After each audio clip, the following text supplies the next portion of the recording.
talk about talk about Chelsea. So this week they've been obviously they've confirmed the signing of the lap, Yes. the lap, and it's looking like they're going for a new goalkeeper in Maignan. Yeah.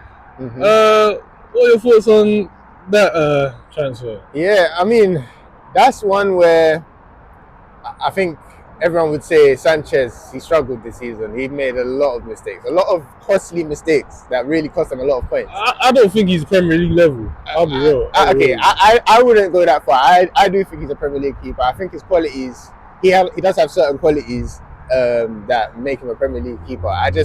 He's definitely not a top team keeper. Team number one. I think if you put him in the Championship, he's not gonna look like the best keeper in the league. There's probably other Championship keepers who are on his level.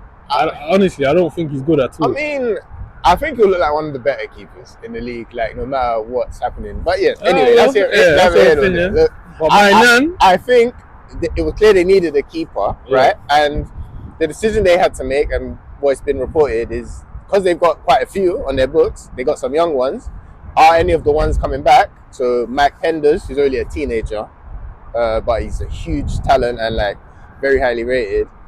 But more likely Petrovic, who was on loan at Strasbourg, they were the guys who you're thinking, okay, are they going to bring them in? But are those guys ready to lead the team? Yeah, Penders, no. Petrovic, that's the one where it was a question because he had a very good season. I think he was voted as one of, I'm not sure actually he was keeper of the season, but he was one of the 2 or 3 best keepers in the French league this season. I think he's a good keeper, and I think they could make a lot of money from him, but I wouldn't say he's definitely going to be one of the best keepers in the world. And for me, Maignan is one of the 10 best goalkeepers in the world. Yeah. So it's looking like they're gonna make close to agreeing an £18 million deal, is it? That's insane. That's ridiculous.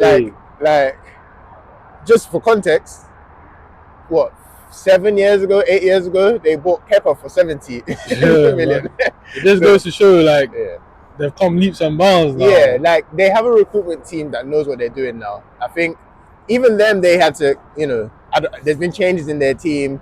They struggled at first when Keir Lake came in, but the last 24 months, it's been just some of the most efficient signings. Like, this for me is the best keeper that was realistic for them to sign on the market. Yeah. And they're going for him, and they're going to get him for a cheap price, it looks like. So that's a great signing. It solved the issue that was probably their biggest issue this season. And alongside the lap, I think the lap is a huge signing. Yeah.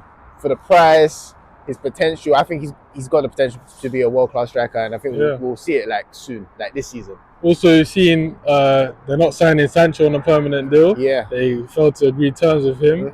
Yeah, that's on him, and I understand it from their perspective because he's on about 300k at United, right?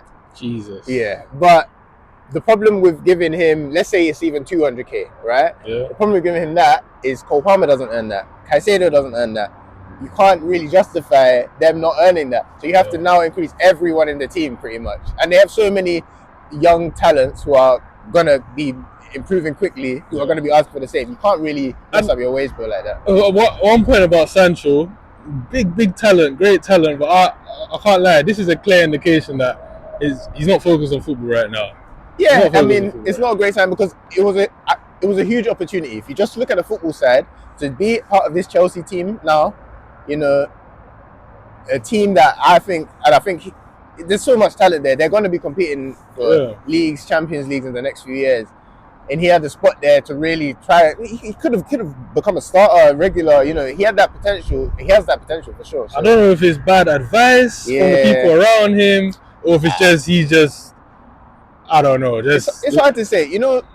I guess I can't really judge it until I see what move he does make, but I can't really see a move better. There's not going to be a move better for him. He's got a year left on his deal at United, so maybe it's just about, having the power in his hands in a year. But in a year, if he's not playing football this year, no good team is going to go for him next year. Exactly. And if they do go for him, they're not going to give you more than 120k per week. Definitely. Yeah, exactly. Definitely. Yeah. Maybe again.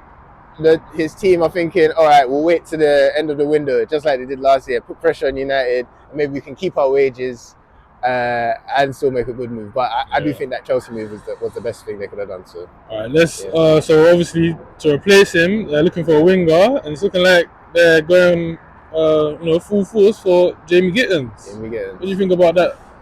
another good signing. Like Yeah. I just, it's very rare now that I see a Chelsea signing and I disagree with it, or I think, oh, I would have rather gone for this person. Like the left wing targets they could have gone for in the last few years, apart from Sancho, that I would say I would have gone for before Gittens. People like Kvaratskhelia, Yeah. those are people that unfortunately there were teams who are more attractive, so they couldn't sign them at the time. And I look at who they could have signed this summer.